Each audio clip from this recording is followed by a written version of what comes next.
visi, tai iš tiesų labai jau senai norėjau padaryti tokio tipo filmuką, bet niekada neprisirašiau iki šiandien dienos. Tai nusprendžiau jums parodyti, kaip pasidaryti štai tokį netvarkingų garbanų šukuoseną ir iš tiesų YouTube yra tikrai labai daug filmukų, kaip pasidaryti štai tokias ar panašias garbanas. Ir iš tiesų aš žiūrėdama jas visą laiką žiūrėdavau, bet taip ir neatrasdavau man tinkančio būdo. Ir iš tiesų aš jį atradau ir noriu juo pasidalinti su jumis, tai labai tikiuosi, kad jums patiks.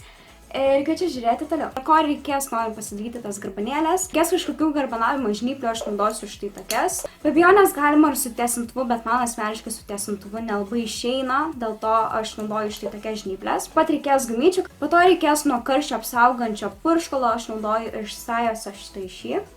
Ir kažkokio stipraus plaukų lako. Kol mano žnyplės dar vis kaista, aš išsišukuosiu savo plaukus. Ką aš mėgstu padaryti, tai išsišukavus iš karto visus plaukus išpurškiu apsauginiu skysčiu.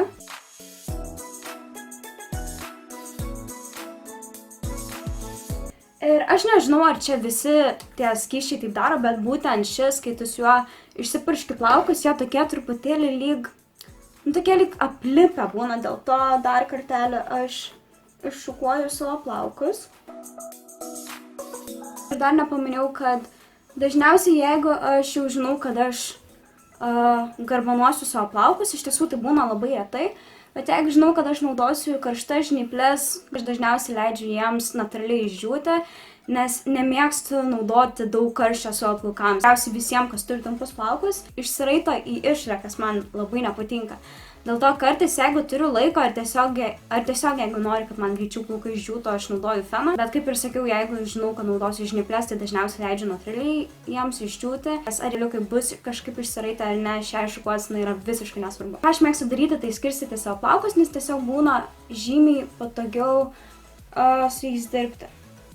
Ir dažniausiai aš pradedu nuo apačios ir po to padarau kuodą, kad man likę plaukai tiesiog netrukdytų. Štai. Dar kartelį iššukuoju savo tuos plaukus. Juos dažniausiai perskiriu per pusę, kad man būtų tiesiog patogiau dirbti. Ir kadangi aš jau esu išpurškusi savo plaukus apsauginiu skysčiu, imu kažkokią tai sruogelę ir vynioju.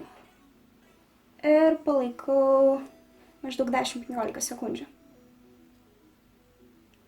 Ir gaunasi maždaug tokia garbanėlė. Dar vienas dalykas, norint gauti tas tokias pašėlusias lyg garbanėlės, reikia jas vynioti visą laiką į skirtingas puses. Tai yra, jeigu mes vieną garbaną sukom pagal laikrodžio rodyklę, kitą reiškia reikia prieš.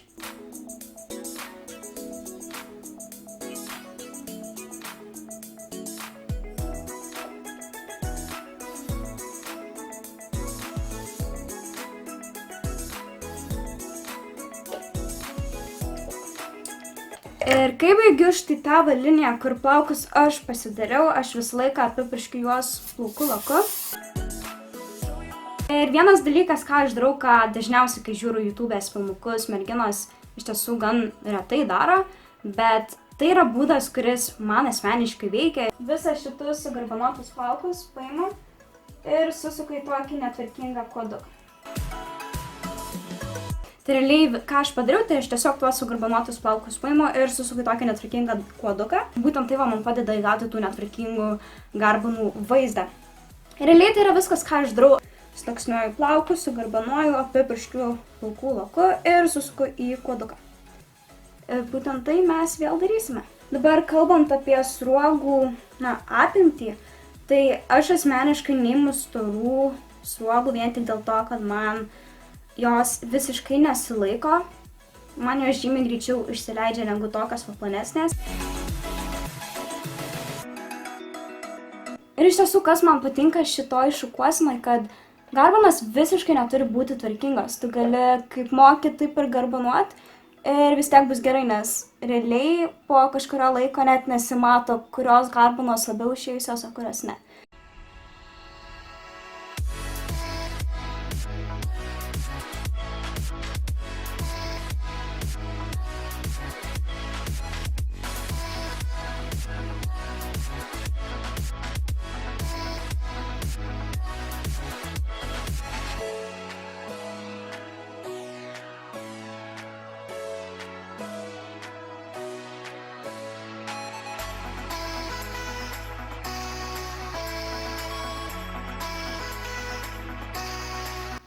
Ir kol taip juokingai atrodom, vėl išpurškiu plaukų laku. Ir susuku į kuodą. Ir kol atrodo už tai tokia ranguota visokia kokia, dėl to kelias minutės pabūsiu taip ir po to kartu pažiūrėsime, kaip viskas gavosi. Gerai, jau praėjo kelias minutės ir laikas pasižiūrėti, kas čia mums gavosi.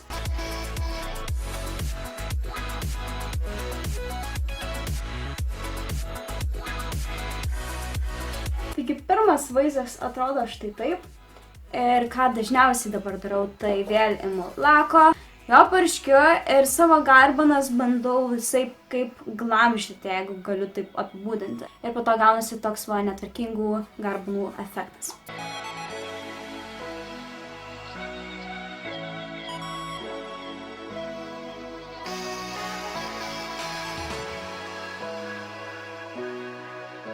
Ir realiai tai yra viskas, ką aš darau, kad gaučiau štai tokią šukuoseną. Tai labai tikiuosi, kad jums patiko šitas filmukas ir jeigu tai, būtinai paspauskite like, prenumeruokite, jeigu to dar nedarote, sekite mane socialiniuose tinkluose, kurių pavadinimai štai čia bei paliksiu linkus aprašyme.